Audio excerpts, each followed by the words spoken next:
Hello, this is Joss Whedon. Welcome to the Comics Conspiracy Podcast.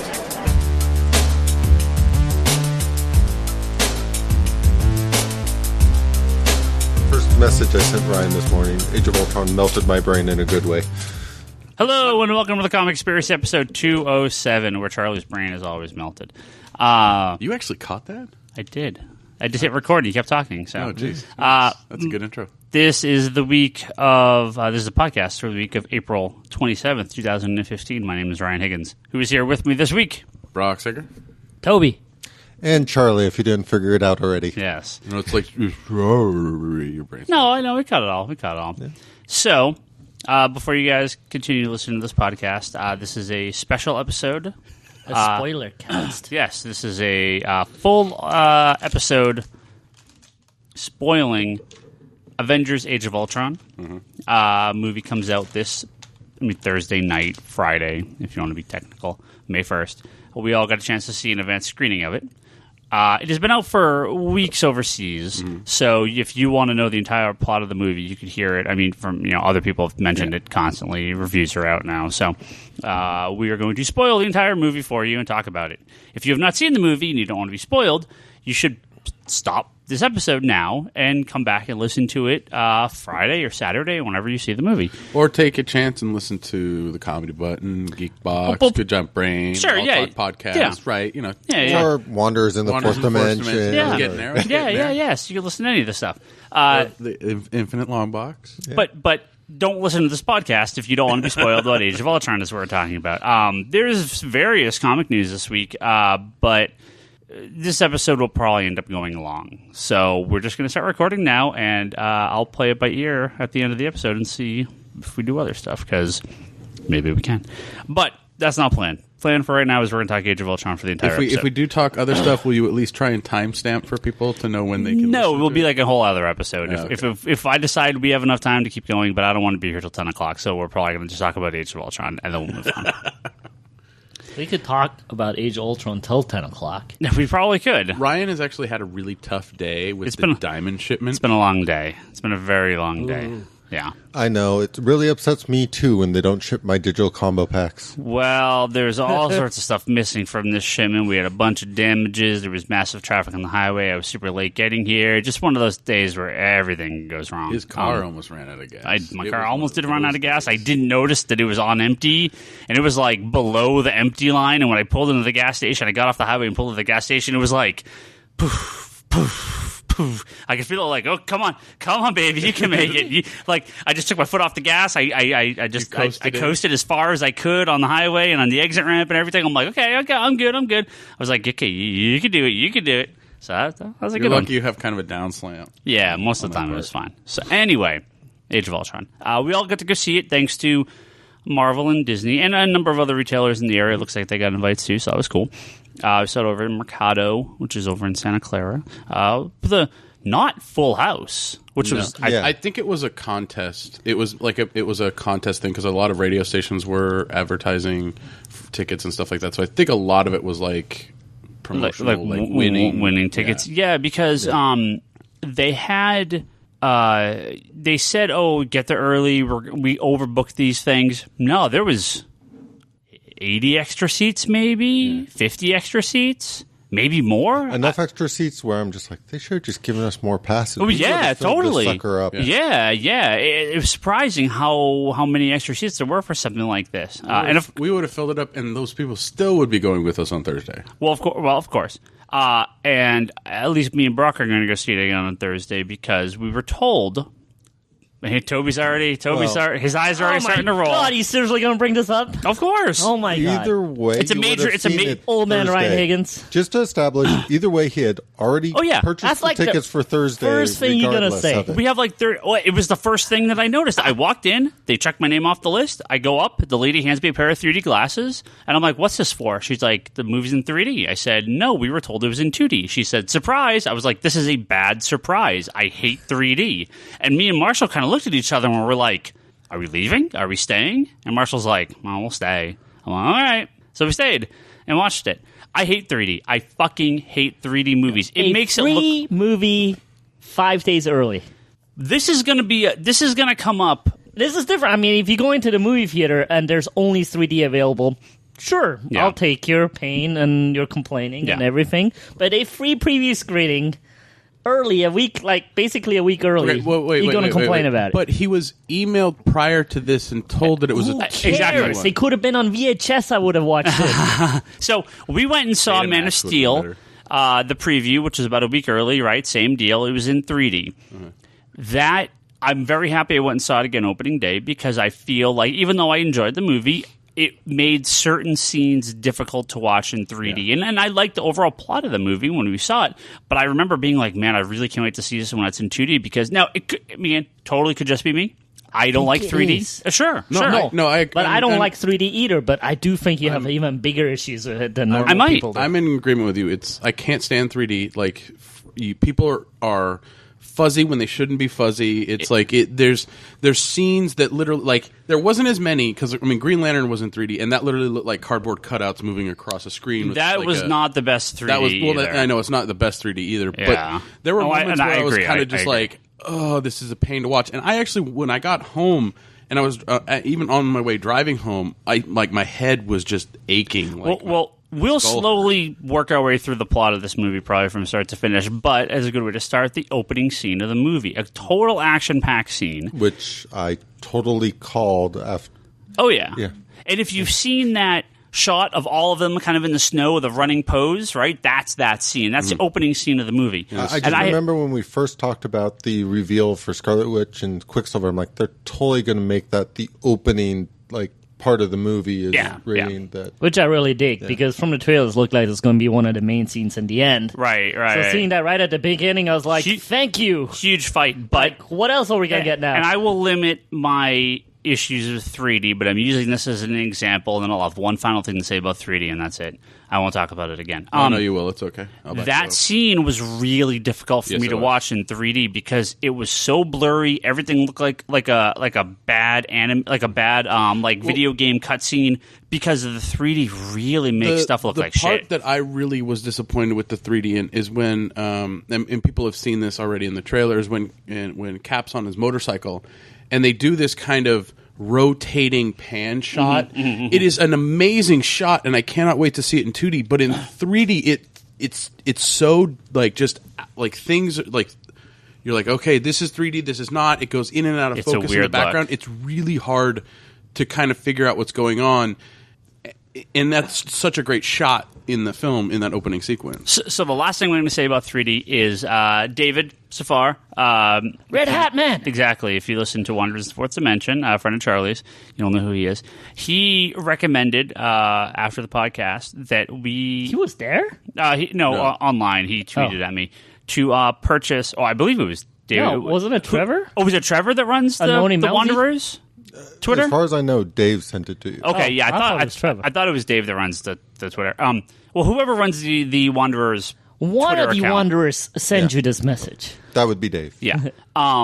To a thing called 2D glasses that are basically, they look exactly like the 3D glasses you get in movies, except it turns 3D movies into 2D. I don't know the science behind how it works. I'm sure it's just one fake lens and one 3D lens, because I watched like a good 20 minutes of the movie with my hand over my eye, and I'm like, okay, this looks cool, but it's really hard to watch a movie with my hand over my eye. I actually took a napkin. I would have enjoyed watching the movie. I actually took a napkin and shoved it in between the glasses and my eye. Higgins? And I was like, okay. I asked Marshall. I was like, do you have an eye patch on you for any reason? And he's like, no. I'm like, because if you cover why would Marshall have an eye patch? I don't know. I'm just being funny. So maybe some of the other guys that shop here at the store would. But if you cover one eye, Al was there, he would. Oh, he definitely would. But if you cover one eye, the 3D effects all go away, right? So the claim on these 3D glasses is that not only does it take away the 3D effect, that fuzzying in the background problems, the little because it flickers. Like there's for me, you can tell when you're under a fluorescent light. Yeah, that flicker. The image actually flickers like that, so it gets dark and then light and then dark and then light. That it corrects all that, and the reviews are very good on these. They're very cheap. They're like $8 and. Brock and Charlie, this is made by a guy that you guys not know, but like an internet guy that you guys know. What's the deal that with I've these? recently become aware of, basically. Well, I've known about them for a while. The Vlog brothers. Okay, it's John and Hank Green, and one of the guys made that movie. He didn't make. He wrote the book The Fault in Our Stars, which was made into a movie, which made everyone cry. Okay, but these guys made these pair of glasses apparently. Yeah, because they have this huge, just of them doing videos back and forth of communication, and them doing informational videos. And they've done all sorts of stuff. Yeah, it's since then. They have this. I can't remember what the name of their kind of nation is. They have like a following that they call their followers have like a name. I just can't remember what it is. But yeah, they're really down to earth guys. They're really cool. They're funny. I mean, one of them has a bunch of graphic novels. I think Hank has a bunch of graphic novels on the bookcase behind him when he records. But yeah, these. When you showed it to me, I'm like, Hank Green, isn't that guy? And it was, so yeah, I'll have to buy it.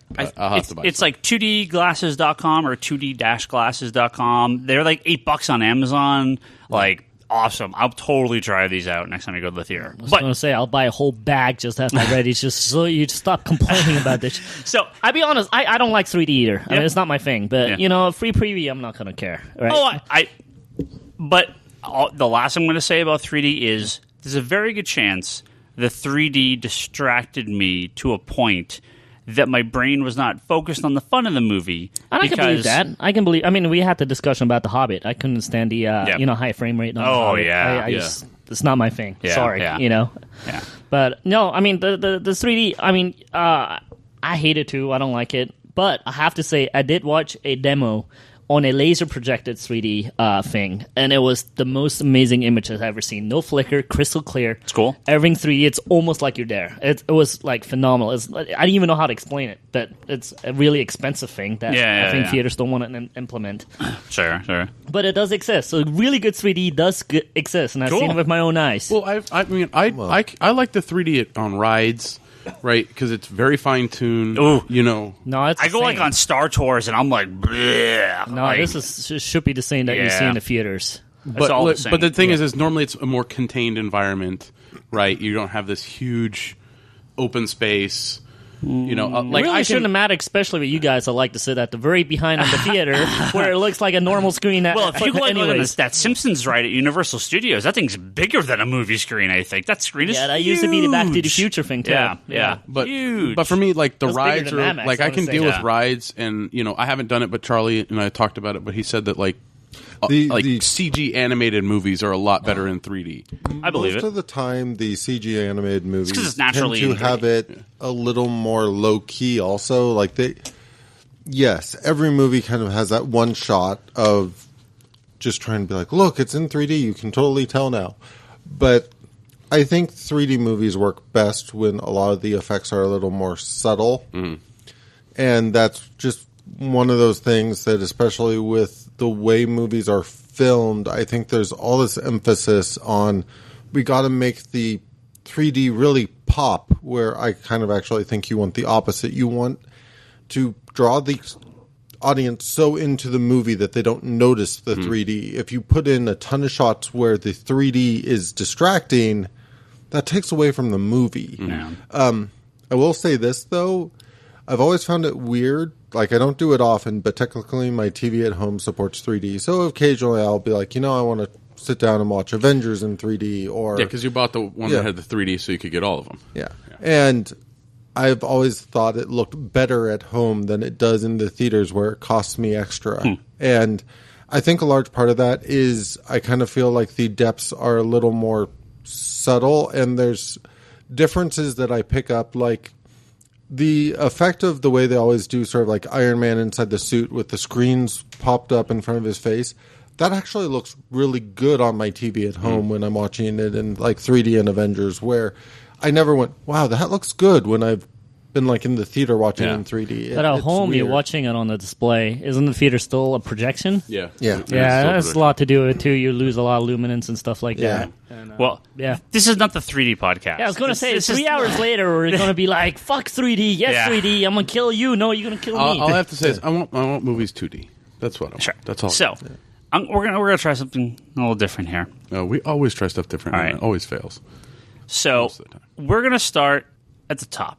if you think this movie is a 10 out of 10, let's say you think it's as good as, like, I don't know, Avengers or Guardians or, Man of Steel or something like that. That was for you, Brock. That's for you, Troll. No, you're the troll here, man. If you think this movie was a 10 out of 10, raise your hand. How's that going to work? The listeners can't see that. If you think this movie's a 10 out of 10, speak up. Okay. If you think it's a 9 out of 10, speak up. I'm between 9 and 10, 9.5. Okay. Yeah, it's probably about where I am. Charlie, give us your quick 5 minutes. We'll go in much more depth, kind of scene by scene as we go through this. But give me a starter here. So, talking about that opening sequence, and I realize how much it bothered others of you, especially because of the 3D. I realized what I was watching very early on from that scene because there were literally images that they did and scenes they shot where I was right back there watching Avengers, basically getting the same kind of chills that I did watching Avengers for the first time. And that was fantastic. I'm a huge fan of James Spader, and seeing him as doing the voice of Ultron and everything completely and totally worked for me. The only reason why I kind of knock it down from a 10 is I do kind of feel like they didn't really do a very good job of exploring Ultron and how he came to the conclusions he came to. It was just sort of like a very quick setup so they could get him as the antagonist. There wasn't like a good build up towards like how did he evolve to that sort of viewpoint. And I think that would have improved the movie a little bit. But overall, early on in the movie, I kind of going into spoilers again. So Quicksilver and the Scarlet Witch early in the movie are completely and totally bad guys. And watching it, I'm like, wow, how do they redeem themselves to sort of like be part of the Avengers based on how things are going early in the movie? And then all of a sudden it just turns around and it works. And I didn't necessarily expect that. To add to your thing, though, I don't think they were ever bad guys in their own eyes. Well, I'm not talking about in their own eyes, but the way they were doing a lot of the stuff, and they were. Yeah. Well, as far as we know, they might have not even done bad things. As far as we know, they were held back in the beginning. Well, let's start at the beginning here. This continues from Winter Soldier. Charlie, we'll go back to you just so we can explain kind of the initial setup here. Scarlet Witch and Quicksilver have been powered by experiments. It looks like experiments, right? Which was and Winter Soldier kind of alluded to, powered by Loki's staff, which controls the mind gem. Right? Do we know that for sure, though? Yes. Well, yes. Not at the beginning of the movie. Well, we don't know whether or not they were powered by the staff itself, but we know that the information they were gleaming from the staff. Right, they were taking the power of the gem and applying it in, because it starts and it's Von Strucker, and he's like much like at the end of Winter Soldier. They say at one point in the movie that he's growing leaps and bounds. He's posing as it's a Hydra base posing as Shield, right? It's another one of these Hydra takeover bases from Winter Soldier. And the Avengers have been taking down these bases ever since, looking for the staff, and anything that Hydra has. They're trying to disassemble Hydra, right? So, that's how they lost the damn staff. Yeah. All right, that makes perfect sense. Yeah, now. I completely agree. They just lose it at the end of Avengers, and Von Strucker has just no one picks it up. No, it just vanishes. No, doesn't what's his face pick it up? Loki? No, someone that's being mind bended. No, Loki. Remember in Thor. Loki's in jail in Asgard. They just haul Loki away, and the staff and the Tesseract went with Thor back to Asgard at that point. The Tesseract and the Aether. Didn't someone just pick it up though? It's just it's like I think it was Hydra. I think it was Shield picked it up and Hydra stole it before. Well, it's not the Hydra stole it. Yeah, Hydra is Shield. Yeah. So that's how they get it. They moved it to the Hydra base, right? I just posing didn't as Shield instead of the Shield base. That makes sense. Cool. Right. Sure. So they use the power of the mind gem that's in the staff to increase robotics and all this various stuff. And one of the things they use is to broadly experiment on not Inhumans, not mutants. They don't call them anything. They're just people. Yeah. And They just the M word, the I word, nothing gets ever used once, which is cool because everyone figured they were going to call them enhanced humans. Yeah, but we all thought they were going to be Inhumans, right? Yeah. Which I actually kind of like that they didn't label them as Inhumans. I agree. They weren't mutants. They weren't Inhumans. Well, they are. They're mutants. Yeah, right. They just don't call them mutants. They did a very, very good job of... Well, Cap says... Mutants are when they're born with it, right? I know, but... So they're really... Well, Cap says something at the beginning of the film. He's like, we have an enhanced in the field, right? Right. So they call him enhanced. What I find funny later in the movie is that they're talking about what makes up Captain America's shield, and they're like, the metal... vibranium, and it's like, it's adamantium. They want to say adamantium, but they can't say adamantium, so they say it's also vibranium, but going back to the beginning. So we have, and this is something that I wasn't quite 100% sure on. Why is Quicksilver and Scarlet Witch working with Strucker and Hydra, other than the fact that they gave them powers? Like, I never got a clear... Because they hate Tony Stark and therefore the Avengers by they have bombs attacking that had Stark because labels the bomb on. Attacking and because when Ultron addresses them, they tell he tells them the story about bombing. They tell him the story, right? And again, in their eyes, they're a hero. They're taking down the evil Tony, right? Well, but there's plenty of villains who, again, see themselves as the hero, but it's revealed later that their family was killed by a shell that said Stark on it, but it was most likely not a Tony Stark weapon. It was the guy Claw guy. Stark made it, but it was these are the weapons that got bought out by everyone. Like the people, like in Iron Man 1. Tony's company used to be a war supplier, so there's plenty of stuff out there. No, but they had the Claw in there. What was his name? Well, Ulysses Claw. Claw. So they have him in there, and he's an arms dealer, and so he's dealing on black market stuff. So that's where kind of you were talking about the turn with them happens, is that they realize that it might not have been directly Tony that was the one that... Well, no. The turn with them is the fact that they realize they're on the wrong side of that this whole conflict. is freaking crazy. They turn when Ultron says, I'm going to kill every human on Earth, including you guys. No, not when he says that. They turn when Scarlet Witch sees what he wants to do. Right. Yeah, and the way they did that scene where they're talking to Ultron about everything and just... Yeah, you could see how that would make them hate Tony Stark and therefore the Avengers. And even early in the movie when Tony dispatches his suits to try and sort of keep the peace while they're trying to basically take down this Hydra base, people aren't happy with the suits that he sends to try and save them. They're throwing stuff at him. Like, they make it very, very clear that the Avengers are not necessarily the most beloved people outside of the United States. Shield in the U.S. Yeah. All right, so Charlie, continue with... So we kind of set up the initial scene here. Charlie, continue with sort of your feelings. And that's actually the thing. Sounds so beautiful. Charlie, continue with your feelings. And that's the thing. It constantly made me kind of readdress my expectations. It's one of those things where, going back to sort of Buffy and Angel, the second season of Buffy where Angel turns evil was such a like, oh my God, how do you come back from all this? And yet Joss is really, really good at sort of flipping that and just making the character so human that when that does sort of flip from good guy to bad guy, it feels perfect and right, and you kind of get on board with them instantly. And I thought that was sort of done fantastically. And the way the movie kind of presented itself, I completely understand why Joss has pretty much said he was done after this movie, because almost just watching it, knowing everything he was juggling to make this movie, almost gave me a nervous breakdown. So, yeah, I completely understand his need to be like, I can't do another one of these, because if you thought juggling stuff in Avengers was crazy, I can't even imagine what juggling things going into Infinity War is going to be like, because all indication means you're not only going to have the Avengers, you're going to have Guardians in there most likely, and it's just so many moving parts. So where does this fall on your... give me your top... Give me roughly down your list to where this falls with like the Marvel Cinematic movies. Like, what is this? What is this? In the top 3 for sure. Okay. Yeah, I think I would need to sit down, and I'd probably be in a better place to sit down and rank them all after seeing it again on Saturday. Sure. Okay. So we got 9. I'm about the same rating as Charlie. Okay. So give me your 5 minutes. I mean, going into it.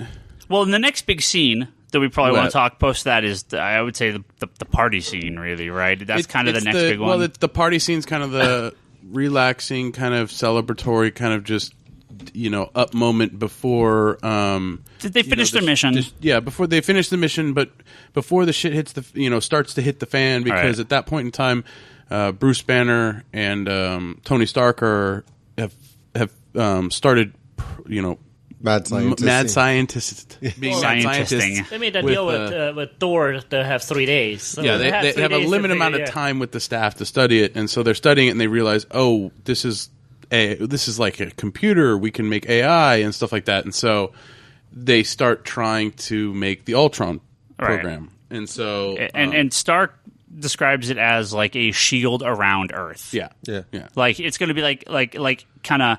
I assume a good armor on every continent, and I'm assuming it's a good Acropolis, right? To take the Iron Man suits, and they will be satellites in the sky protecting Earth from whatever the next alien invasion is going to be. Yeah. All right. So there's the party scene, and then Ultron becomes conscious. Well, give me your thoughts, and we'll slowly work our way through as we do this. As it progresses and so on and so forth, you see. I think the one thing that I really enjoyed throughout the entire film, and which I really respected about the first film, was that the screen time that every character got in the movie was a fair amount of time for the character. Hawkeye was given a little bit more screen time this one than before. Hawkeye and Black Widow were the two main characters in this movie. Similar to like the first Avengers movie. Similar. But I liked the character development that they did in this film. It's not like the bar was set so high with like Guardians and Winter Soldier that to me and Avengers and Avengers, but I think this hits the same level as Avengers because again they're 3 different types of movies. But for me, this really hit on it with being on par with the first Avengers movie. I loved Ultron's look. His evolution of his character as he's progressing, to fulfill his evil, dastardly plan. Well, that's in the comics. Ultron never looks the same twice, right? Yeah. He's always changing what he looks like. So, upgrading himself. So, it's for me the movie. Just again, I think it was like you said, I was a little hindered with the 3D, because I'd watch it and I'd be like, oh, okay, and then the 3D stuff would happen. I'm like, okay, and I'm like trying to watch it. So, I straight up took my glasses off for like a good 10 minutes, and I was like, I can actually watch it this way, but it kind of hurts my eyes. Yeah. No, I mean it's a really solid film overall, and I think that when I watch it again, it'll probably get the same score, but again, a little more things will be clarified. Yeah. Hopefully, we'll be able to hear those one-liners after everybody laughs. I mean, there was a little too much joking in this movie, but the jokes worked. An understatement. The jokes worked, so it wasn't that bad. Yeah. There's overkill. Like I guess Iron Man 3 had way too many, and they just sucked. Yeah. Where this had, I think, maybe too many, but they worked, so you kind of forgave it. Yeah. Where does this rank in your hierarchy then? I mean, I would probably have to put it, just Marvel movies, 3 or 4. Okay. I mean, because it's probably on side with Avengers. Okay. Like Guardians and Winter Soldier are kind of top. It's literally Guardians, Winter Soldier, bounce like 1, 2, and Avengers, Age of Ultron, like 3, 4. Yeah. So it's like, Well, we'll go down this list and then we'll keep talking on the movie. But I'm sure we'll bring up some other parts of the movie in the early half here. 8. Toby, are you an 8 out of 10? Honestly, I don't know where my number is. Well, I guess I could skip 8, 7, 6, 5, 4, 3, 2, and 1 because I'm right there with you. Yeah. I have some thoughts. I want to hear yours first. Mine first? Yeah, give me your back and forth. Because walking out of the theater, I thought you really liked it, but now your face doesn't say that. No, I like it. Okay. I mean, here's my 2 cents. Every sequel they've done so far has been better than the first.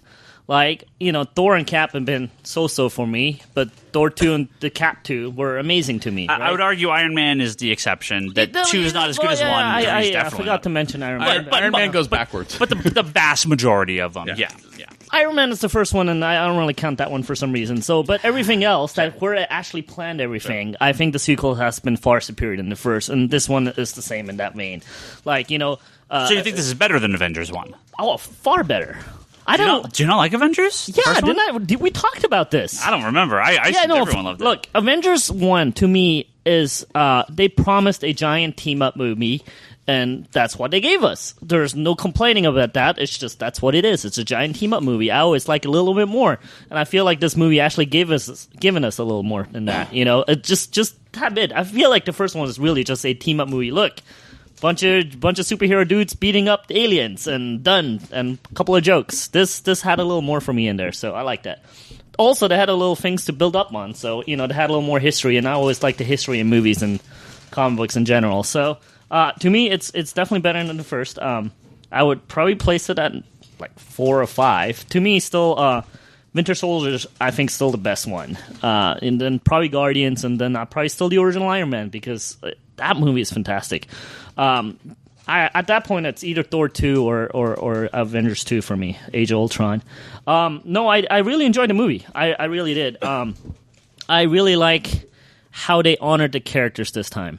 When Hawkeye first showed up in the cinematic universe, it's a very ultimate-driven storyline Hawkeye, which to me, I mean, you guys know me. I'm a big West Coast Avengers fan. I'm a big old school Avengers fan of the brown coats and all of that stuff. And Hawkeye was a different character then than he is now. He's completely different now. And the movie kind of taken the modern Hawkeye. And what I always missed was Hawkeye, back then was second in command. He is the guy that challenged Cap for leadership and questioned him in certain things. And this is the movie where we start kind of seeing some of that stuff. He starts kind of leading some of the other guys. Like he had that little talk with Scarlet Witch when they were fallout war, and he basically as a human go, hey, look at what I'm doing. I'm a crazy person with a bow and arrow, and there's all these crazy robots attacking, right? So I'm like, so that the Hawkeye character of the old school Hawkeye was shining through in the modern one. So I thought that was really brilliantly done. They changed a little bit, with the Hawkeye having a family. Spoiler, sorry, but we did spoiler cast this. I really don't think we need to say spoiler. That is part of his original backstory. Yeah, and the Ultimate Universe too, because they kill his family in the Ultimate Universe. So to me, that all worked. So I thought they kind of, some of the stuff that went sideways originally, they kind of roped it back in and gave it sort of the classic feel to it again. I thought Scarlet Witch and Quicksilver's been brilliantly handled. I love their accents. I like that it has kind of a more international feel now. It feels bigger in scope. Scarlet Witch is kind of taken after the X-Men Evolution style, where she's like more witchy than she is in the books. I like the take, especially that first shot where it's like almost like she walks backwards and it's kind of creepy. I'm like, perfect. I mean, it kind of gives her an edge where sometimes in the books, she kind of didn't have the edge, to me at least. Quicksilver, I thought, was brilliantly done. There's some really cool stuff happening with him that I don't know if we want to talk about it. We'll talk about everything. Yeah. So this is sounding like 9 out of 10. Where's your question then? Where's your questioning your score then? A little bit of the plot. I mean, it's a very simple movie to explain to people. It's evil robot shows up that accidentally get created by Tony and Bruce, and he starts destroying the whole world, or wants to, or destroy the Avengers. Like Charlie said, I kind of wished we got to see Ultron's development. I really wish we would have gotten to see that a bit. Well, it seemed, to me, I don't know if it was to you, but it seemed like there were parts of the movie that seemed like there could have been. I heard a rumor, and this was from a girl that was sitting next to me, that the movie is actually an hour longer. But I don't know who this girl is. I don't know where she read it. The internet could say anything. So far, every Marvel movie that's come out has not had an extended version. I don't take that as an excuse either. I feel a movie in the theatrical release should be a finished movie. So I don't know. Maybe there's more to it. But like Charlie said, though, I really wanted to see why he just hates the Avengers so much and so on. And fast forward, Thor in his little naked bath to see the Vision again. I don't really see how he came to the conclusion to go electrify the Vision to give the Vision his birth.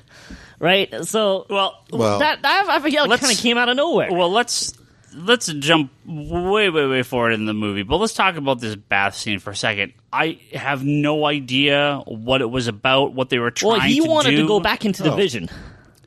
The vision that Scarlet Witch gave him. Right, yeah. I understand. And I don't understand how him going back gave him the idea to do whatever it is that he went to do later. I didn't understand that entire scene. I got that is Scarlet Witch's power, given the fact that it was not I'm going to induce a nightmare in you, it seemed to be a little more chaotic than that. We'll just go with the word chaotic. Yeah. Seemed to give Thor basically a vision of things to come within the Infinity War. Well, it gave them all, sort of like this vision of like a devastated future. Yeah, not Cap. If you look at his was his was in the Cap was a hopeful past, where Black Widow's was. I don't know if it was hopeful. Caps was not hopeful. Well, no. Caps is at a party scene, but you hear all the gunshots and people are like, the guy spills wine on him, but it looks like he's been shot. But the thing is it's a hopeful thing because he never got to dance with Peg, right? No, but it's almost kind of like the devil showing up and facing him with what he really wants. Yeah. Death in his mind of his old life. Yeah. All right. In Scarlet or in Black Widow was the flashbacks to her training and how she became who she was. Right. But Iron Man and Thor seem to be very much in terms of this idea of the natural progression and where things are going, and essentially the prophecy of the Infinity Gauntlet being just smack right there. And given the fact that seemed to continually trigger a huge lightning reaction, like you saw it within the original Vision where he's in the middle of the party and all of a sudden his lightning's going crazy, and even like the bath, but this time for sure it was going on outside of the Vision too. Like, I didn't understand, where was he? What was this? Like, why does he go there? How does he know this place is here? Magic cave on Earth for some reason. He didn't. His friend took him there. But what is this? That's the thing. His friend took him there. That was place the of teacher. legend. Yeah, it's one of those things that like Toby and we just talked about. Like the movie was longer. It seemed like there was some more. Like they cut out things like, what is this? And there was a weird scene. The thing with the bath and Thor's vision, especially in that stuff, was. Well, it's really just to show a naked Thor to girls. That's the second thing. But I think what it is it's alluding to Thor's next film. It could be. It could all make sense in the end. Because they're talking about hell. Yeah. Right? There you have all those characters in those masks. Yeah. That signify kind of this underworld kind of place. Yeah. Helheim, is it? Heimdall, thank you. Heimdall's there, and he's basically trying to basically tells Thor, this is what you did, or this is where you brought us. Oh, it definitely. I mean, the next movie is Ragnarok. This was definitely a lead into this. But like I said, the thing is in his original Vision, you see a flash of the gems. No, I know. Yeah, I understand all that. But what the fuck was this place? How did he get there? What is it? Why does he know? That's one of those. That's one of those. I think there was more to the movie that we didn't got cut get. out. That got cut out. It's a foreshadow to the next movie. It all makes sense when we watch it. In a way, I just think the pool was a convenient excuse, and the idea behind it is just a place of legend that's supposed to aid people on a vision quest that doesn't necessarily go well. No, this is the question. Regular viewers watching this, not steeped in the amount of lore that we have with comic books, are probably just going to look at that and go, oh, he's going to a place of legend. Okay, it's going to tell him everything, and it's easy for them, right? They don't need that explanation because it's, some do, but, a vast majority of people watching are going to be like, oh, he went to the pool and that guy helped him get there and blah, blah, blah. And it fits for for them. For us, I don't even think that guy took. I keep thinking Thor took him there. That's it. To watch over Thor. That's what in case he goes cuckoo. Yeah, Thor was like, I'm gonna go get my guy to help me at this place. Yeah. But he's the one who was telling Thor all about the people who don't normally come out of it. It was a Lazarus pit or something? Sane or whatever. I mean, well, he's the one that was giving Thor all the information on it, not the other way around, which is why I didn't think Thor brought him. I think he brought Thor. Well, Anyway, it's a weird scene. Toby, wrap up. I got a few things, and we'll hit some of the big parts of the movie. That's the few of my problems. Some of the plot lines are like, huh? How did that connect with this? But whatever. It's a summer blockbuster movie. It's a family blockbuster movie. It's basically evil robot arises. Evil robot fights the Avengers. Bunch of action, bunch of humor, and a movie. But I mean, it was epic. I mean, to say the least, it was really, really big and epic. So it was a lot of fun to watch. Yeah. I really enjoyed it. Okay. The reason I can't pick a score is because I can't remember the last time I was so conflicted about a movie. I don't think I went in with crazy expectations. I think I really try to temper my expectations, especially a movie like this where I just go on radio silence. I don't know anything. I hadn't seen the Hulkbuster fight. I mean, I hadn't seen anything. I really just shut down, and I'm like, I go in with little info as I can and hope to have fun. All right. Part of it could be because it's the 3D glasses. That could have distracted me. Because you're covering your eye. You're taking the glasses off. It could have distracted me off his pants. Whatever. Now Higgins without pants. Age of Ultron. There was another thing that I kept thinking about during the movie that was distracting me from the movie. Whose hand you should hold? We'll mention this.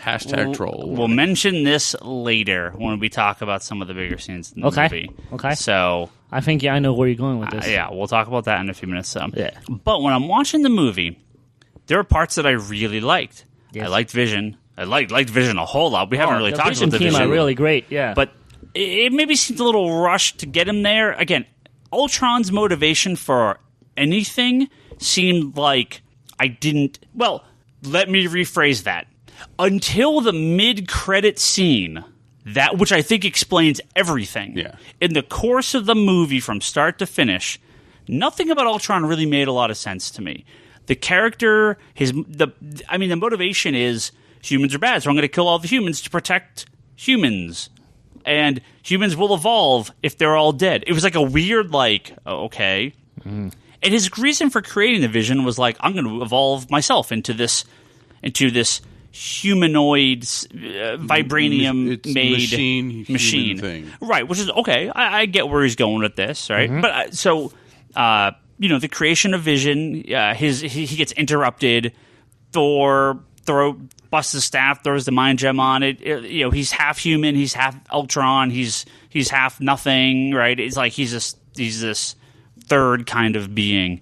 So the Vision was cool. Awesome. And one of the best parts of the movie is Iron Man, Thor, and Vision when they just melt Ultron at the end of the movie. Yeah. Like in that last big fight scene, that was like, that's straight out of the comic. That looks fantastic. See, to me, it was actually all a different thing. See how how I always like the smaller things better? Yeah. I love the beginning scene with the hammer, where they all pick up the hammer, which ended up. At first, you go like, "Oh, that's just a scene," but it totally funneled into foreplay into another scene later in the movie, which I thought was perfectly set up. Yeah. That was definitely a big scene. And the whole theater went like, "Whoa!" That was a big scene for a lot of people. But then, I like Scarlet Witch, I like Quicksilver. They were not as bad as I was figuring. I didn't know what they were going to do with them. I liked them. But then I thought it was way too jokey. And now here's the thing. I just don't think I like Joss Whedon.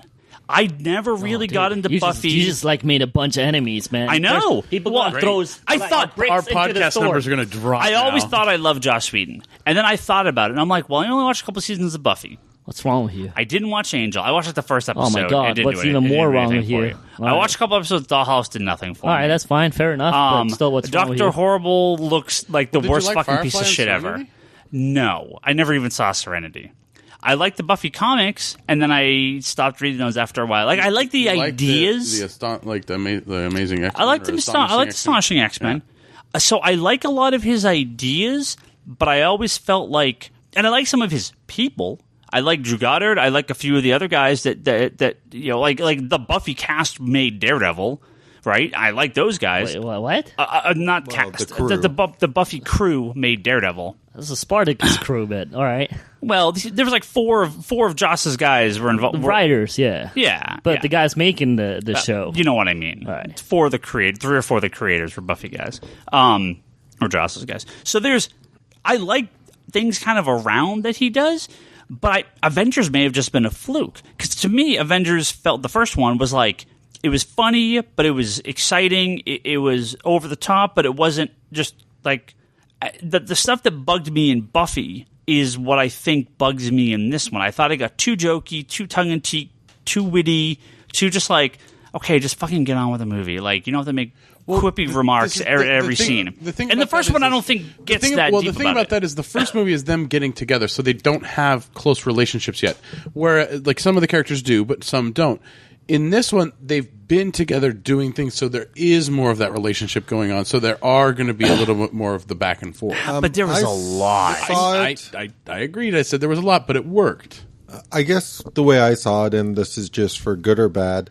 I want Joss Whedon to write a Justice League International movie. How about that? I would be 100% down with that. Okay. 100%, 1,000%. I think the damage has been done, dude. You're still gonna get mobbed and lynched at this point. So the way I looked at this, and I'm not saying that I disagree. Like, he's done an intro for the I podcast. liked some of the humor, but some of it came back around too many times. Yeah. But I think part of that was to try and lighten a pretty dark movie if you really think about it. But like it. If you're just gonna hit my second point, but keep going. Yeah. Like, to me, it was sort of an attempt to, in a way, keep it a little bit on the lighter side because of this movie was really dark compared to the first Avengers. It could have been. Yeah. Well, here's the thing. We see the trailer. Again, I only saw the very first trailer, right, where he's doing the Pinocchio stuff. That looked like a fucking badass Ultron. And then the whole first scene, so we're coming back around to the party scene. Ultron beats up Alfred. Jesus, beats Jarvis. up Jarvis. The electronically beats up Jarvis. I love that scene. Takes over. Actually, the minute Ultron existed, I love the fact that he just overwritten things. Right. Like the minute the heartbeat went on, he's just I'm gonna just take over. He just starts taking over. I'm gonna take over everything. first, and then figure shit out as I go. Right. Right. So he takes over Jarvis, and he slowly takes over, and he gets all this. He gets this basically junked Iron Man suit that was one of the Iron Legion. The Iron Legion. He's building himself it's a temporary body. Out of parts that are just lying around, right? Because he doesn't know. It's all the junk parts. Yeah, he's learning. And so this scary ass like zombie Iron Man suit comes out, and the voice modulation's all fucked up, and he's kind of talking normally, but the modulation is screwing everything up, and words are skipping and cutting, and he's like creeping out, and that he's kind of like lumbering forward. Oil's leaking everywhere out of him. And so all these creepy ass Iron Man droids start attacking everyone, and the party scene turns into a giant fight. And I'm like, yeah, okay, this is good. And then when he escapes, and then just builds himself a regular body, and then Ultron becomes like a stand-up comedian or something. I did not. This isn't like. Again, this is why I really want to see this movie, because I'm going to go in with totally different expectations. This isn't Mandarin bad. Nothing will ever be Mandarin bad. Okay, this isn't that. But this isn't Ultron. Like, this was a weird. That's another thing I kind of found weird. If he wants to evolutionize himself, he's going to turn himself into a human body or a humanoid body. I thought that was kind of weird. Well, I understand. He's going to upgrade himself to become. He's going to make robot. His thing is he's going to upgrade humans to robots. Okay. So I mean, I'm not. I don't necessarily. Now, am disagree. I crazy to say that in one of the original trailers, and I think it's the one you saw, that we saw him in a fire pit, and I wanted to say that he was gonna like build himself like an adamantium body, and that's why he was going to. He did. He a vibranium body. His final body one of iteration him, is he's talking and it bursts open and he continues the line and he's got the full vibranium body. That's at the very end, and that's the one that he ends up fighting when they're in like the church or wherever. So, but okay, James Spader. I know James Spader. I'm sure I've seen him in something. I don't know. Blacklist? I know, huh? No, never seen it. Boston Legal. No. I know, Toby, you're a big fan. And you're like, oh, he's just like James Spader. I'm like, he is. Okay. Yeah. James Spader's not Ultron. James Spader's James Spader. He totally was. Like, totally was Ultron. His acting came through in the robot. It was weird. It was not at all what I was expecting. Well, I thought we were going to get dark ass like robot, not like some weird jokey. See, it was weird. It was a really weird. You have choice. to remember where Ultron comes from. This iteration of Ultron comes from the original. The Ultron, internet, YouTube. Yeah, that's but the original Ultron came from Hank Pym. Right. And Hank Pym was more on the very serious, very straight laced. Like the AI developed without influence necessarily of Hank Pym's personality. He's influenced by Tony Stark. This they influenced him. They took and twisted it. Tony Stark influences it. So I know. That's where I understand that personality comes out of. And yes, it is awkward in a sense. I understand that. But no, I mean, that makes sense. That makes sense. James Spader pulled that off beautifully. Like, Toby, you said at some point that just the head tilts were totally like it was damn head. It was just dead on, and he did a great job. This is about expectations. What Ultron did you want? I wanted the dark ass Ultron I saw in the trailers, and that I think they picked a few scenes that showed that, but I understand and I agree that this is supposed to be an evil Tony Stark basically, and so the quipping, the joking, the being funny, I get it. He's obsessed with one song. It just wasn't what I expected. Expectations. It just wasn't what I expected, and it kind of was like, oh, that's weird. And again, I'm kind of having these thoughts as I'm going through my head. I'm like, I'm gonna have to watch this again because I think I came in expecting something totally different. I did have one other. Well, I guess just to really kind of call this out, especially based on early in the movie when they're kind of showing the remnants of Jarvis. Yeah. He's kind of more of a cross between Tony and sort of Bruce in terms of the rage and anger, and it's one of those things where were a couple of scenes where the rage and sort of narcissistic sort of I almost want to say he mirrored his parents, basically. Right? Yeah. Yeah. No, and I definitely understand that, and I'm going to go in with it. Sociopath robots, and I'm going to go into it with that in mind next time, and take my expectations out to do something different. Now, watch a movie without having to remove glasses. That too. I did have one other complaint. Oh God, here comes the. And it's a two-part thing, and I think it's a funny thing to. And this, I thought about this through the whole movie again. And Brock, it's not a troll. It's a legitimate complaint I have. Not a complaint. It's a legitimate problem. It's a troll. It's okay. If this movie was called nothing to do with this movie, if it's what I think you're going to bring up here. Oh, it does. It's everything to do with this movie. Okay. I told you he was trolling. A little movie we saw a couple years ago called Man of Steel. Yeah. I told you he was trolling. All right. Don't start. Brock is going to start. So if you remember Man of Steel, there were a lot of complaints about that movie. This movie, Avengers Age of Ultron, has not one but two fight scenes in a major metropolitan area where people are constantly... There's no way people aren't constantly dying, right? First of all, because... it's the A-Team all over again from the 80s. Bullets are flying everywhere, but nobody's really dying. Yeah, just the destruction, the Hulkbuster... versus Hulk armor fight, and then when Ultron cuts an entire city out of the Earth and is going to throw it at the Earth to destroy all of humanity. He's making his own meteor. Yeah, people are dying at the end of this movie when an entire city is being cut out of the planet. Okay, and people are dying constantly left and right. They're fighting the bad guy in the city. They try to drag him out of the city, but that guy just keeps going right back into the city, right? Massive destruction. What's the difference? What is the difference between this movie and Man of Steel? A major complaint about Man of Steel. Superman wouldn't save all these people. Now, before we go on, in this movie, they try. They don't. Let me rephrase it. They don't try. They overcompensate like nobody's fucking business to show them saving people, right? Despite the fact that there's people dying around them constantly, because there's no way they're not. They not only did they go out of their way to show people, there was like a full-on 20-minute scene in the last fight where it's like Cap is saving people and Hawkeye saving people and Black Widow saving people. And there's Thor fighting Ultron for 2 seconds. Okay, now Cap saving people and Iron Man saving people and Hawkeye saving people and Black Widow saving people, and Thor's fighting Ultron again, and then Cap saving people, and here comes Hawkeye saving a kid, and some action. Here comes Quicksilver. Quicksilver saves Hawkeye from dying, and look, Quicksilver dies spoiler, just saving Hawkeye, and then Cap's saving more people, and we're saving people, and we're saving people, and I'm looking at my watch, and we're saving people, and then we actually get a little bit of a fight with Ultron at the end. What, like, are they just like, quick, we have to we know there's massive destruction in the cities, so we have to overcompensate like fucking hell to show we're saving people, otherwise people are going to say this is like Man of Steel.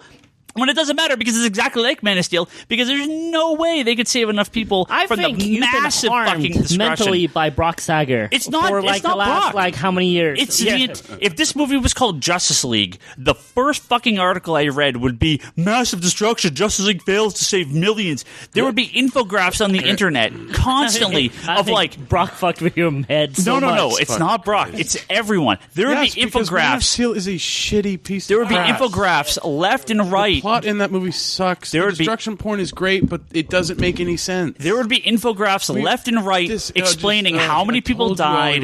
How many people died? No, this is a legitimate complaint I have. Because if this movie was called Justice League, people would hate it. Because it'd be like, man, they didn't save enough people. It doesn't have if Batman, Superman, or Wonder Woman. If this movie was Thor, I'm just saying Thor, not Avengers, but just Thor, the movie would have been Thor fighting Ultron for that amount of time, because you're right. When you're one person, you cannot necessarily save people around you. But what was Hawkeye going to be doing other than saving people in that scene? Well, he's going to shoot arrows. He shoot a fuckload of robots in the head with arrows. Could you guys could you just please agree with me that they could have taken 15 minutes out of that scene of them saving people, and it would have had the same effect? It was way too long.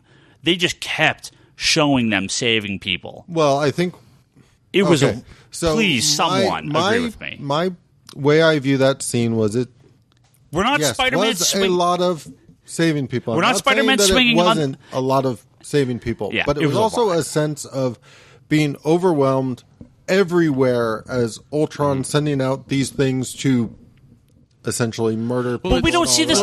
But the scene in Avengers is that they're fighting the Chitauri. So they save a few people, but they're showing them fight the Chitauri. But that's what they're doing. They're fighting killing these versions of Ultron, trying to get the civilians away so they can pretty much destroy the city. But this is the thing. This is the thing, man. You keep going back to this. I'm going to tell you, and you won't understand, but I'm going to say it anyway.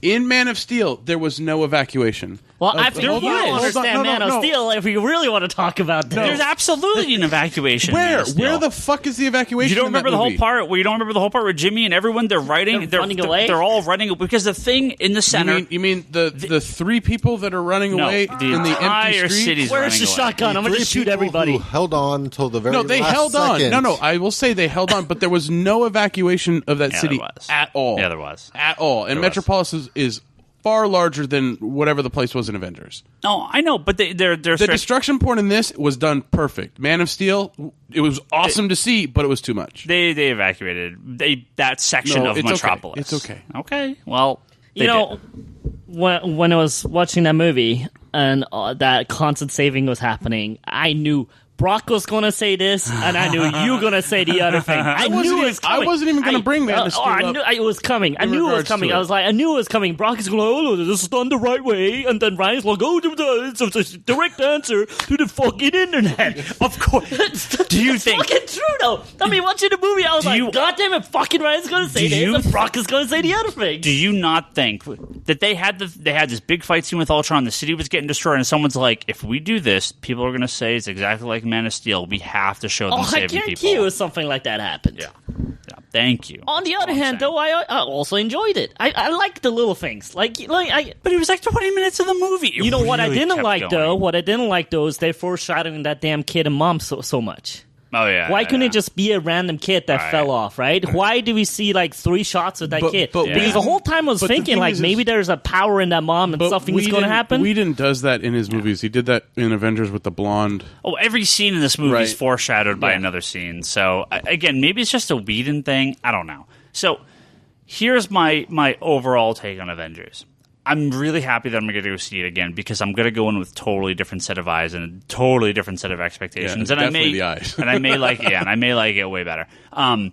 It's not bad.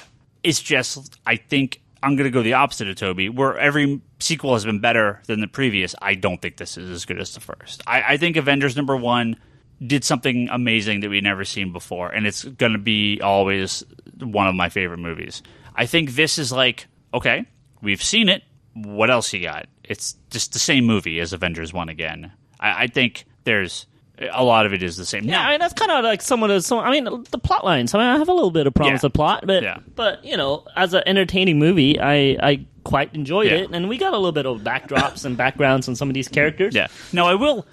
Now, outside of everything that everyone knows, I think there's two pretty major things that most people don't know, because these are very end of the movie things that have, you know, to the best. You know, I'm sure people, if you've looked it up, you've been able to see this stuff, but stuff that, you know, if you haven't seen the movie, people not to turn their cell phones. Yeah, it's stuff that was never in any of the advertisement stuff, and actually my two favorite parts of the movie probably. So after everything, Ultron tries to throw a meteor. He tries to create his own meteor. He creates a meteor, tries to throw it into the Earth to destroy it. Event. Right. So Avengers stop him. Cool. And great fight scene, right? I mean, I don't think the fight scene.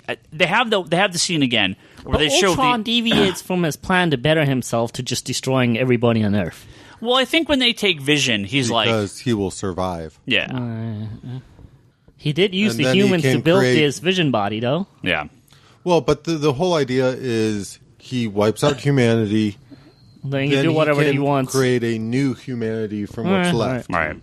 Then why did he bother building the Vision suit person body thingy? Well, that's what he was going to put himself into. Yeah. Initially. What for? To become way more powerful and strong. Also, and to put the gem in his head to have control of everything. The gem wouldn't have worked on his body, maybe. Yeah. Okay. Yeah. Fair enough. All right, keep going. So, actually, I take this back. There's three things that I loved about this movie. No, I mean, there's more than that. Okay. But the three things that I think a lot of people didn't know about, and we'll talk about that. One, Wakanda mentioned a huge important part of the movie. Yeah.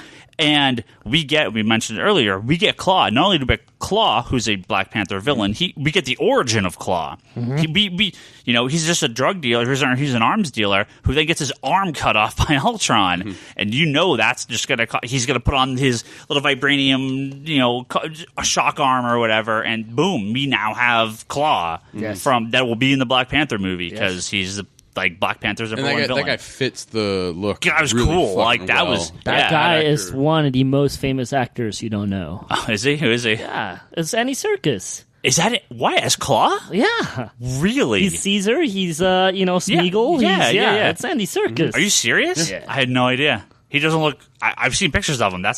They did a very good job on that, because he didn't look anything like him. He got big for this movie. Yeah, way big. Well, you never really get to see him in movies. Yeah. But the two big scenes at the end, so Thor goes his way after being in his bath, because he's going to go up to hell or whatever and go do his thing. Hulk steals a Quinjet and flies away. That was awesome. which is really funny. That was probably one of the best shots in the movie, was just him sitting there in the back, and you're just like... It's not even... it's not Banner. It's Hulk. It's Hulk, and you're just like, oh man, I feel bad for the Hulk, but that's such a beautiful shot. Hulk just steals a Quinjet. Just it zips out. And I just wanted the Hulk music right there so bad. Yeah. And then then Iron Man is like, well, I got shit to go do. We're kind of done here. So Cap and Black Panther, Cap and Black Widow turn to the New Avengers. It's straight up New Avengers headquarters. Yeah. And it's War Machine, who does have some of the best lines in the movie. War Machine is in a couple scenes, and he's awesome in it. Boom! Yeah, that was pretty funny. War Machine is a pretty big scene in the party scene, and then he comes in at the very end to help the Avengers. Yeah. That's the shit I love about this. Avengers brought all the characters together, but now they're all together.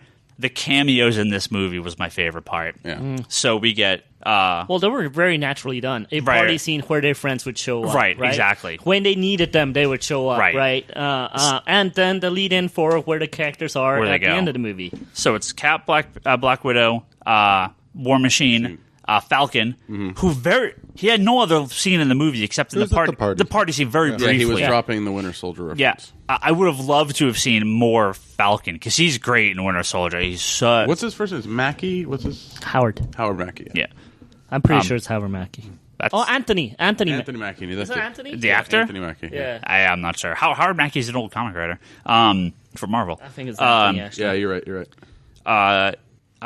Scarlet Witch, because Quicksilver dies in this movie. And again, the whole thing, it's a Joss Whedon movie, so you expect Hawkeye to die because they show his family, they show his wife, they show he's in love. So you're like, okay, Hawkeye's going to die because it's a Joss Whedon movie.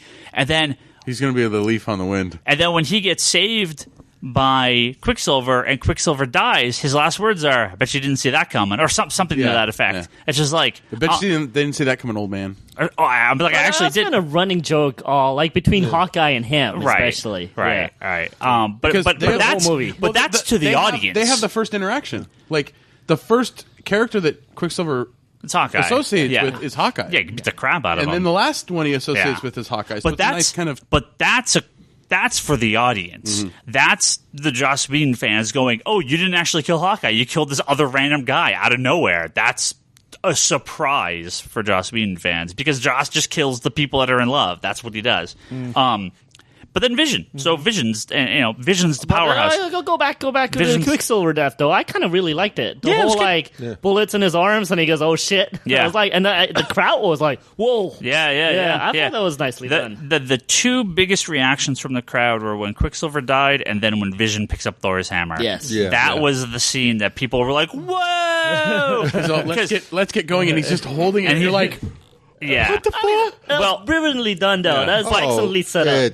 But Tony Stark and Steve Rogers' reasoning for the end, they're like, well, if you put Thor's hammer in an elevator, the elevator's still going to go up. Like Vision's not. That's awesome. Yeah. Vision's not a human, so he's not worthy. He doesn't count. He's he's a robot, so of course he can pick it up. Humans can't pick it up. Well, that means Ultron could pick it up too. Possible.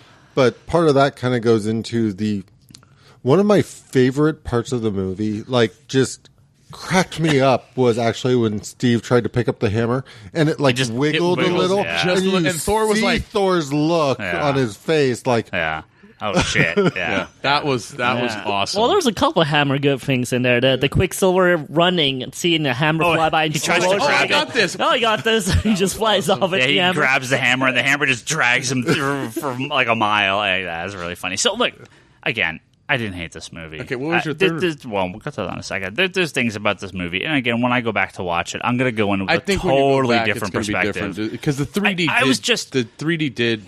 Well, and I think I just had this so built up in my head as something else, and the Russo brothers, that's their names, right? The guys that are going to do Avengers 3 and 4. Infinity.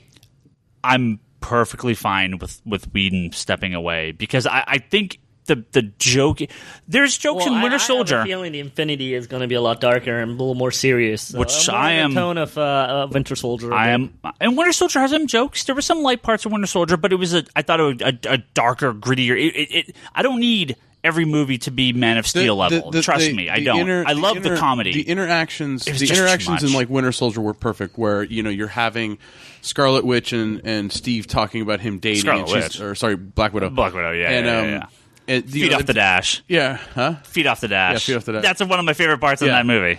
But when they're talking about dating early on, when they're going on the ship, right? And she's like, "I'm multitasking," but it's like their relationship is developed, and so, but it doesn't course throughout the entire movie, kind of like it did in this one. Yeah, to me, I mean, I wanted to save a few less people, take a few of the jokes out, up some of the action.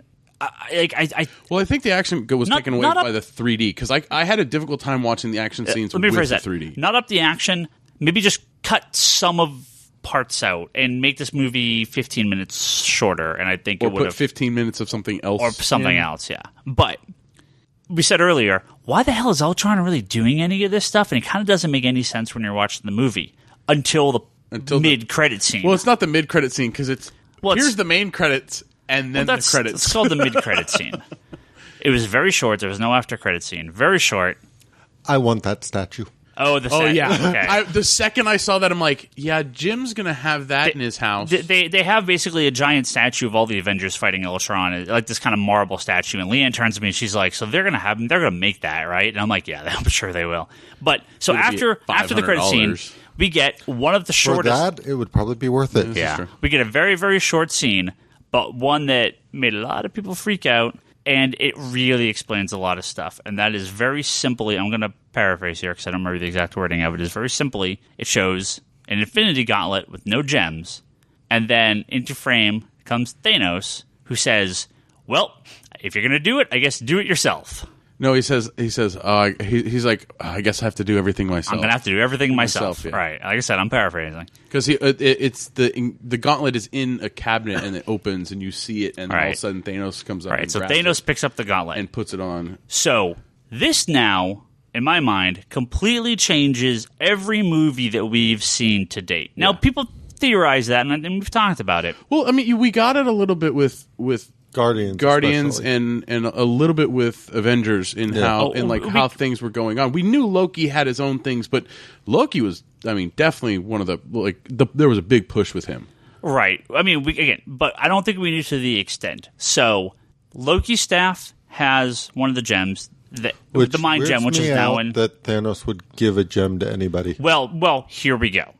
Thanos is playing the long game. So we now know, based on this statement alone, at least I think we can easily theorize, because of Avengers, we know that he gives Loki the staff with the mind gem, to take control of people. He sends Loki out to get, through the course of 2 movies, the Aether and the Tesseract, which are two of the gems, right? He gives him the mind gem in order to get 2 more gems. Yeah. So all 3 will come back to him, right? We know he's involved initially in sending Ronan to get the I thought it was the power gem, but whatever it is, whatever gem's in Guardians, right? And now, why is Ultron totally fucking weird? Because Thanos created Ultron. Thanos infected Ultron. Well, why is he going to destroy? So the foundation of the AI came from code that they were scraping off Loki's staff, and basically. from the staff, right? So it's one of those things where, yes, there was some sort of intrinsic flaw in the base programming, which does make sense. No, it's not a flaw. No. Well, no. Straight up. Thanos, you're saying that Thanos up in space, like, oh, look, Tony's about to create an android. I'm going to fucking put some shit in here so that then we get Ultron. I don't think it was meant to be Tony, but he realized humans would. I think what it is he put the mind gem in the staff, and what it's encased in, the little glowing orb that it's encased in, that's in a sense a computer, because he's masking that something's in there. Well, so the mind gem basically gives control of whoever he touches the staff to Loki, or the wielder of the staff. Yes. But who is the real wielder of the staff? Thanos. Yeah. So whatever controls out of that, in the end, comes back to Thanos in some fashion. So when Ultron is created, Thanos is like, boom, that's now mine. Go and get me fucking You have the mind gem. Let's kill the Avengers because they've already stopped me once. Let's kill the humans because fucking the Guardians of the Galaxy have and Star-Lord has beat Ronan. The Avengers have already taken the other one. Thor and what's her name have already stopped. Loki gets. I guess Loki actually had 3 of them, but weird crap happens. I guess he does get his staff back, so he had 2 of them at the end of Thor 2. The Collector gets one. Right. So, because no, I thought the Collector got 2. No, he gets 1 because they take the Aether back. Loki still had the Thor gets the Aether and then they give it to the Collector to hold on but to. Didn't they also have a line that made it sound like the Collector already had one? Yeah. I think he has another one. I think he had a different one. So we know where 5 of them are. Right. And so I think Loki still had the Tesseract, though, right? That went back with Thor to Asgard. Okay, so Thor is a Tesseract. Collector has at least 2 of them. Yeah, but Loki Aether is and Odin right now. Right. Yeah, and they said that they didn't want to keep 2 in the same place. In the same spot. Right. So And the Nova Corps has the... The Nova Corps has what, right, with the one from Guardians. So for me, this ending here with Thanos is like, okay, well, I've sent my peons out to do my dirty work. They fucked up. I'm going to go out and get this shit now. So I'm wondering, we're not really seeing it in Ant-Man or Civil War or anything like that, but Guardians 2 is going to definitely be at least 1 to 2 gems. And then clearly... We only don't know where one of them is. Well, no. The thing is, we don't know. We haven't seen the green or the orange one. Well, so we have the Mind Gem. We have 1 gem in Vision, right? Which is the Mind Gem. We have 1 gem in Asgard, which is the Aether. Mm-hmm. The Collector... the red one. The Collector has... No. Asgard has the Tesseract. They gave the Ether... The Ether is the red one. That's the Collector has was the Collector. That one. Plus, and the Collector already had one. Says he has another one. Which we don't know which color it is. Right. The Nova Corps has one. The purple one. All right. Yeah. So then there's 1 extra. Yeah, there's one that we don't know where it is. Right. So the blue one is the Tesseract. Well, at the end of the movie, Thor's like, oh, yeah, these Infinity Gems. Yeah, these are kind of important. I'm going to go try to find out what's up with these. Because that's his vision, right? That's sort of his vision he has. So, yeah. And so Thanos is like, well, I guess it's time to get involved because fucking Rocksteady and Bebop screwed up. So let's go actually do some shit. So, yeah, I am. And that was that was just that. Any of the question I had of like, well, why the hell is Ultron even doing this? Like, I mean, I get it, evil robot, but it seems kind of weird. Okay, that explains it. So, it's cool. Now, did we all like Stan Lee's cameo? Yeah, it's funny. Yeah. Drunk Stan Lee. That's funny. I love that. That was... Anytime you go off drinking on Thor, it seems to be a great scene. It doesn't even have to be alcohol. It could be coffee. Yeah. So, yeah. But okay, I don't see how you make that connection. I mean, quite possibly, right? It makes sense, but I mean, I don't think that watching the movie, I don't really make the connection. Well, I like why they beat around the bush. They should have just made that the movie then. Well, to me, the only thing that sort of I brought up the whole thing about sort of like Ultron's motivations, and part of what throws me about it is. I agree with you that explains a lot of what he's doing, but he did not seem to be mentally aware of the flaws in his logic. Well, no, and I think that's part of the... I would assume by design. Well, that's part of the problem is that they were having such difficulty getting... Bruce and Tony were having such difficulty getting the AI programming to work that when it finally clicked on, it wasn't perfect. It had... it glitches or errors. It had a multiple personality disorder. Yeah, and there were flaws in the system and he already. liked to sing a song about strings. But there is, in the background, there is the program. There's not necessarily a direct influence from Thanos, but there is a kind of guiding, an overriding programming. Right. There's a program in the back of the thing, in the back of the staff, that's like, you were doing this for Thanos. This is to take out humanity. Because to get that's the thing gems. is, I think for Thanos is it's not because if he goes after them.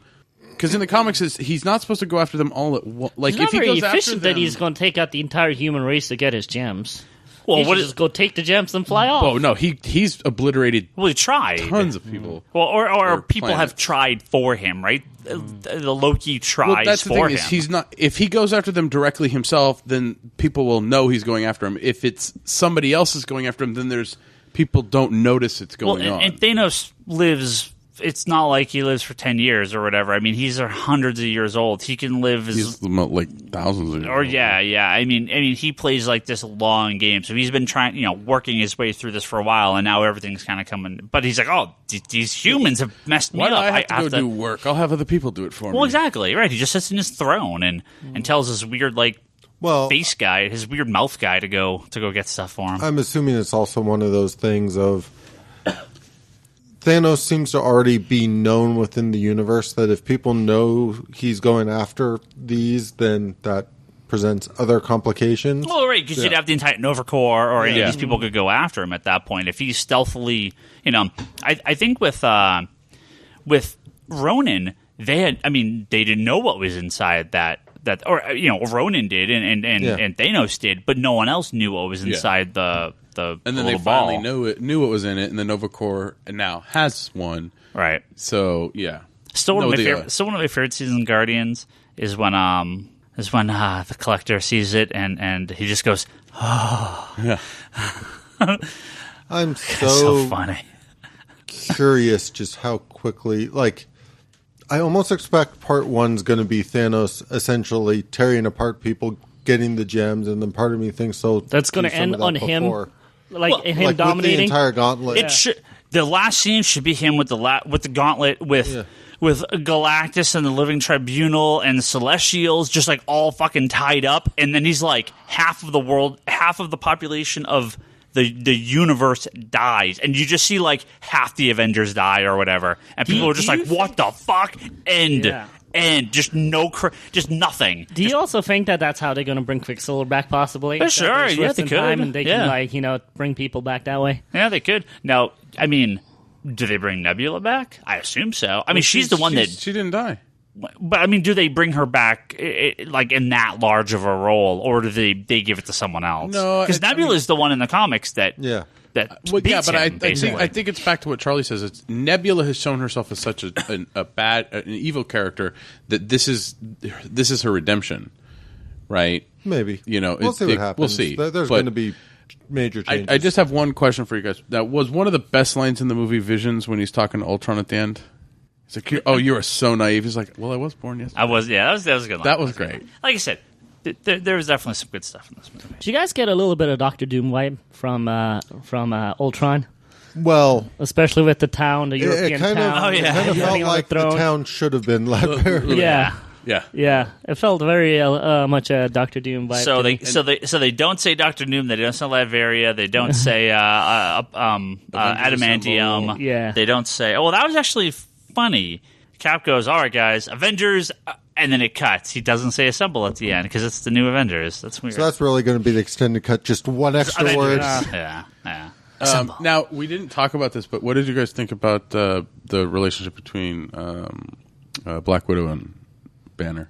I really liked it. It was cool. It seemed a little out of nowhere, but it's a little out of nowhere, yes. Yeah. Well, but the parallel is there. What she sees in him is what she sees in herself. Sure. And that stuff. But it was a good. Well, to me, if you think about the way things ended with her and Winter Soldier, it actually kind of makes sense to me that she would go and grow an attachment to somebody and not.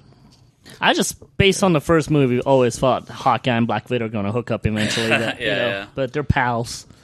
Oh, I love how everybody else is shocked when they go to Hawkeye's house and they're just there's a family. But it's perfect, though. He's a spy, right? So it's awesome that he has this other side that nobody knew about. I was like, that's great. I like the fact that, and it works and everything with the context, but I love the fact that she knew about it. She was known by his kids. Like, she's obviously been over for dinner. And she's the aunt. Aunt Natasha. Yeah. So we got a couple questions here on Twitter. Just a very few because I asked people. I said, "Hey, if you've seen the movie." I have to say the other thing I really liked was the scene between Tony and Bruce, just figuring things out. I just like again little things. I really love the little things. So I like that. Reed Richard needs to be in there too. Ryan Hess from the Reed Gaming Podcast at rfgpodcast.wordpress.com. He asks, where do you think Hulk goes? And also, what does the new team mean for the future Marvel Cinematic Universe? I actually have an answer to this last question. I totally think they're all going to be in Civil War. What? I think the new Avengers are going to be in Civil War. I think they're all going to be in the Civil War. And this team will split in some fashion. Yeah. I don't think it's just Tony Stark. Well, actually, the entire time I was thinking West Coast Avengers could happen because Hawkeye is starting to lead, and he's going to recruit Scarlet Witch, and they're going to build a second team on the side, and then in the end, the new team shows up. So get Wonder Man in there. Hawkeye was not in that last shot, right? No, he went home and showed up with like his. Oh, right. He's going to go redo his deck or whatever he said. Yeah, knock out a wall or something. Yeah. Where did Hulk go? Somewhere where there's not people. So you heard the rumors about they can't actually do a third Hulk movie because there's still some like rights for Universal or whatever. Well, that's been since the beginning. But because Universal paid partially for the Hulk, that Norton Hulk movie, right? But everyone thought this was. I don't think anyone knew this was still a thing. I don't think it is a thing. I just don't think they're making a Hulk movie right now. Yeah. To me, this has never been because they're always interviewed about whether or not there's a Hulk movie on the schedule and whatnot. Yeah. And nobody ever says, because we need to work out these rights issues, which they're typically pretty upfront with if there was an issue like that. Mm-hmm. I think it's more along the lines of they would work that out if they really had an idea to Do a good Hulk movie. Yeah. Yeah. And So, it's not to say they can't. Dude, they should it's just so do Planet Hulk. do you think they write Hulk out of the next movie? Do you think? I mean, he shows up. He's not in 3 at all, and shows up at 4. they still have his actor under contract. I have a for- feeling that Civil War is quite a going to be few a movies. semi-Avengers movie that will Yeah. not have the Hulk. And I have Yeah. a feeling that maybe he will be in Infinity. He'll come back. Yeah. And after Infinity War, they can do World War Hulk. Or not World War, Planet Hulk. Hulk. Yeah. If they really want to. I still don't see... I mean, I know there's a lot of Hulk fans out there. I don't see the draw on the Hulk as a Yeah. standalone movie. I really don't. I'm Yeah. sorry for the Hulk fans out there. Yeah. I mean, Ruffalo is a great actor. I really... I mean, the Incredible Hulk movie is one of my more favorable Marvel cinematic movies. And Nice. I don't know. I think... Well, he's iconic, Yeah. but I don't know about in his- a way, the sad thing about the Incredible Hulk movie for me is the fact that just like all great multi-movie things, they had so many good little setups of where they could take the next one to Yeah. that just got dropped. Yeah. And it's not like they've picked up any of those threads for Avengers movies or even having him in one of the other all that stuff is just dropped. Yeah. So, I got another question here. There's accents on this, so I'm not sure how to pronounce it. Sione, I believe. That's close. Good try. He says, if you can only save one film, Guardians or Age of Ultron, which do you choose? And that's a tough Safe one. in what way? Like, if you had to pick one, Guardians Oh, or Age of Ultron. I was like, yeah, safe for what's wrong with Yeah, you know what I mean. Are my kids present? I mean, to me, and here's the funny thing, because Guardians, jokey as all hell, but it clicked better for me. I remember being very put off by the movie with the trailer and the music and the stuff like that, and I was like, I loved it. From Like, minute one. For me, it just was a little off-putting. Well, here's the thing. If they had the exact same trailer and it was like Cap, Thor, and Iron Man, I'd be like, what the fuck is this? Yeah. It's all about who the characters are. Yeah. And the Guardians I was characters going to work. say the Guardians wouldn't work if they weren't Right. sort of jokey. Working, yeah. and- Right. But that's the thing is for me, like, it didn't work in the trailer. But when I saw the movie, I was like, yeah, it worked, Yeah. like because of the setup, because the character that of Star-Lord and all that, Peter Quill, like it worked great. The Guardians of the Galaxy soundtrack is in my truck all the time because my kids are constantly like ooka chaka, play Star-Lord song, play Baby Groot song, right? Like they literally tell me to play the character songs for them. So I would probably have to say Guardians would be the one I'd save. Yeah, I'm in the same camp. I do love Guardians. It's odd because I like Guardians maybe better as a movie, but Yeah. I'd probably save this one. I really like what they did with some of the characters, Scarlet and and Black Widow's development, the Hawkeye's development. So yeah, maybe I like this movie more than I thought. So yeah, cool. I at least currently would save this movie just because I've only seen it once. And Yeah. I've seen That Guardians has something to do with it too. I've seen Guardians like 4 times. I'm still waiting for a U.S. agent and someone Tigra and Keep that in mind because the next question, our final question here, is from Y, who says, a question for the spoiler cast. With how Age of Ultron ended, who do you see in the next Avengers lineup or hope to see? Let's assume they add in more members and there's more of a break of teams, so you actually have sizable teams on your side. I mean, we have to assume Black Panther, Yeah. Miss Marvel, I mean, the people that they've announced, and Inhuman of some fashion, that these guys will all join. Maybe not the Inhuman, but Miss Marvel and Doctor Strange is probably going to Captain Marvel, Doctor Strange, and Black Panther. No questions Did you guys asked. hear a rumor that Doctor Strange might start in the Jessica Jones or one of the Netflix ones? The Iron Fist. The Iron Fist? Oh, that makes even more sense. Yeah, that's going to be great. Because Kung Lao and the magic and all, Kung Lao, is that what it's called? Is that what his little city's called? Something like that. sounds about right. It's Lao something. The symbol showed up in the Daryl show. Yeah. For me, though, because you have to assume Cap, Thor, Iron Man, Hawkeye, Black Widow, Hulk, they will be gone at some point in the near future. So, Miss Marvel, Black Panther, Doctor Strange. And they're already kind of setting up War Machine to take the helm for Iron Man. Those are 3 strong front characters: Vision, War Machine, Falcon, Scarlet Witch. Yeah. That's a strong team right there. Mm-hmm. Who else is missing from that? Is that everyone? Wonder Man.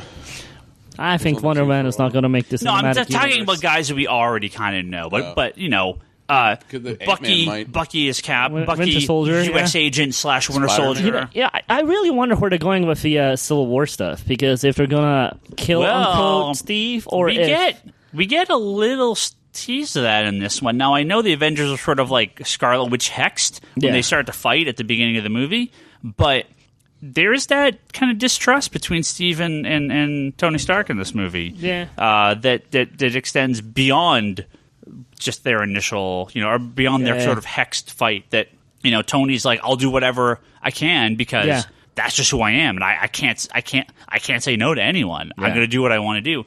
And Cap's like, no, there are rules you have to follow. You can't go off on your own. Well, one of the things I really, really liked was the scene between Nick Fury and Tony, where he kind of finally comes clean on. We didn't actually mention Nick Fury was in this movie. Why he's briefly pushed so much to the point where he is. Like, he kind of makes it sound like, as much as, yes, Tony has self-control issues and all that, this almost goes a little bit beyond it. It's sort of like he's seen this vision that he believes is the future if he doesn't do more, if he doesn't push farther, if he doesn't do everything he can. Yeah. Well, I also liked how Nick Fury kind of manipulated into Black Widow to go after the Hulk, and she going, Did you know this is all going to happen? He goes, well, you can hope for the best. You don't know for sure. But I thought that was like a lovely scene. Yeah, the whole scene at the end... the whole scene at the end. The whole scene early on where Iron Man is having his sort of vision via the Scarlet Witch. I mean, that has to be just lead into Infinity War. Yeah. It's most of the Avengers all dead. Cap's shield broken. So that scene of Cap's shield broken, it's from this weird dream that he's having. Is that the Chitauri that are going into the thing to attack Earth? Yeah. So, I mean, it feels like it's half flashback to the Battle of Manhattan. It's half sort of premonition of what's coming. So that was a cool scene. Well, no, where I was going with my thing was, do you see it more as possibly Bucky taking over as Cap, or do you see maybe the whole government taking the costume away from Cap, doing the whole man without the country thing? Yeah. Because they could go either. Yeah.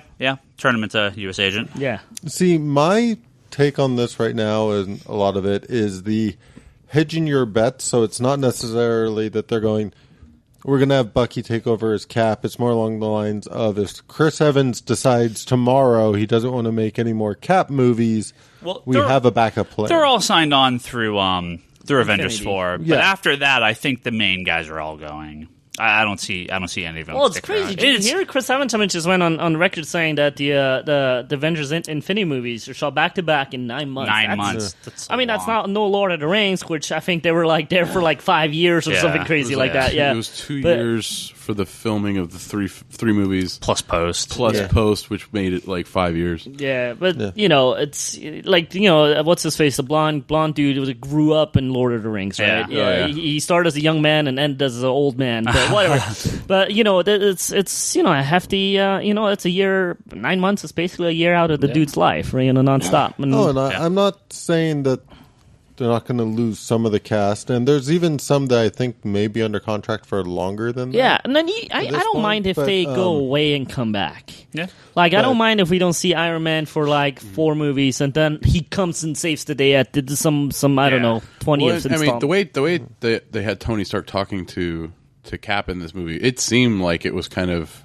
Well, keep in mind when this was written and stuff that they may not have had the contracts all worked out for. And that's kind of where I see it. Is it's the whole idea of we hedge our bets so we are not screwed if any one actor leaves. We've already kind of have a natural progression of where to take it from here. Well, and I think that's also like if you take this Avengers, I mean all of the Marvel Cinematic movies, but especially Avengers. I think Avengers, Age of Ultron, and Infinity War are going to be kind of standalone on by themselves, but overarching. Like a solid kind of, I mean, can't even say trilogy because they're doing it in 2 parts. The last one.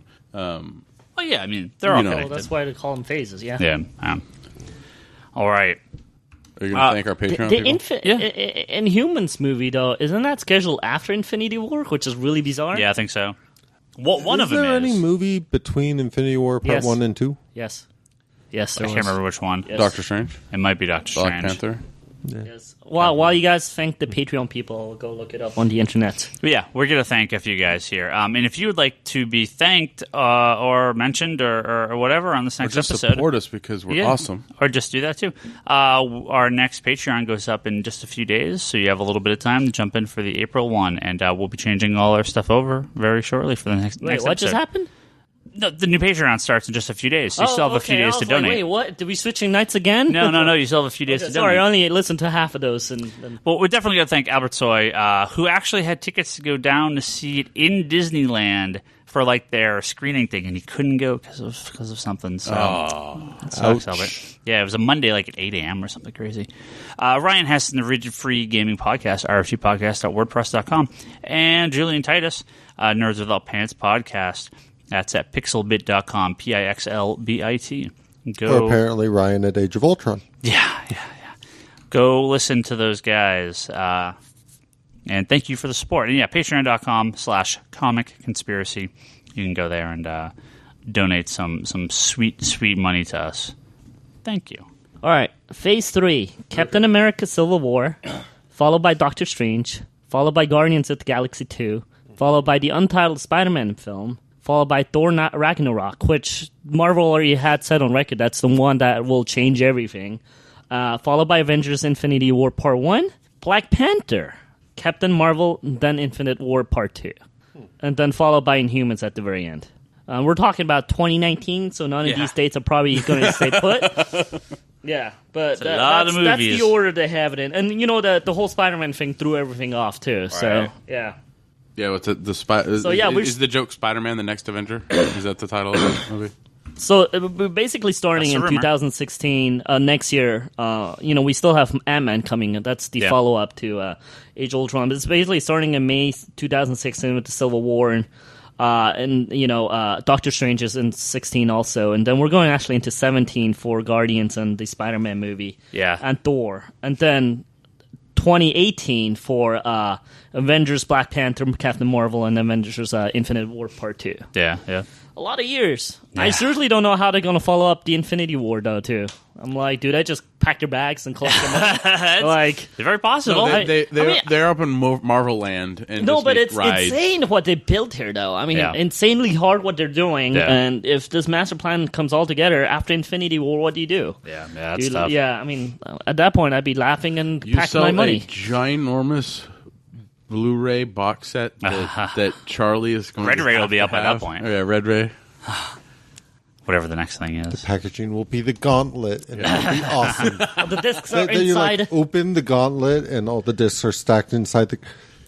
Charlie's already getting ready. He's already pre-ordering it. He already cleared space on a shelf for it. Yeah.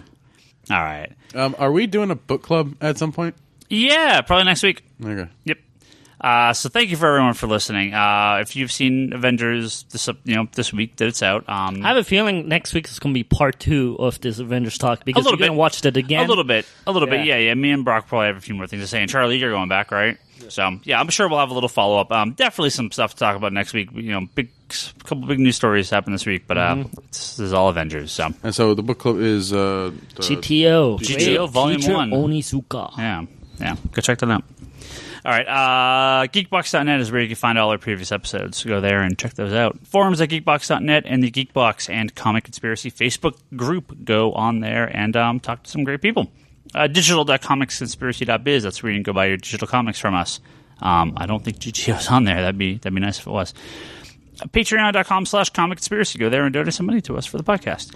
Brock's got conspiratorBrock.com. Charlie's got the Infinite Long Box podcast and Wanderers in the Fourth Dimension podcast. Go listen to those when you're not. Once again, we'll just be starting the Third Doctor next Thursday. Sweet. Nice. So. Once again, I want to plug Indiegogo, Book of Mojo, Everett's little project, for a little pilot for a cartoon.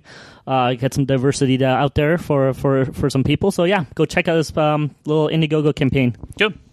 On Twitter, I'm Ryan Higgins. Brock is Brock Sager. Bryce was here earlier. He couldn't stick around for the podcast, but he's hopefully going to be on the next week or two. I know he's going to want to talk Avengers as well. He's going to be with us on Thursday. So. Yeah. So we're going to have Bryce possibly next week. We're definitely only going to be talking Avengers. Maybe. He's Larson Bryce. Toby's Toby XI, and Charlie is Insanity and Chaos. Go add us on Twitter. You can listen to the Geekbox, Comedy Button, Good Job Brain, and the All Talk podcast. Those are their podcasts on our Geekbox network. Listen to those. We're never going to talk about what's it called, Big Wow Con. Oh, we've got. By the time we're talking about it, it's going to be a year over. Comic-Con will be over by then and stuff. No, we've got a lot of stuff to talk about, especially. Yeah. We got Flash and Arrow coming up. We're going to do a Daredevil wrap up. I'm only on Joker. Oh yeah, Joker thing, which is maybe a joke. This week's Justice League. Go read that shit. No spoilers. Go read that shit. No, just go buy that shit. Digitally, physically, buy it. Oh, Justice League 40. Oh Charlie? boy. But don't hold your breath for a digital combo pack. Yeah. Wah, wah, wah. All right. Thank you guys. We'll talk to you next week. And Avengers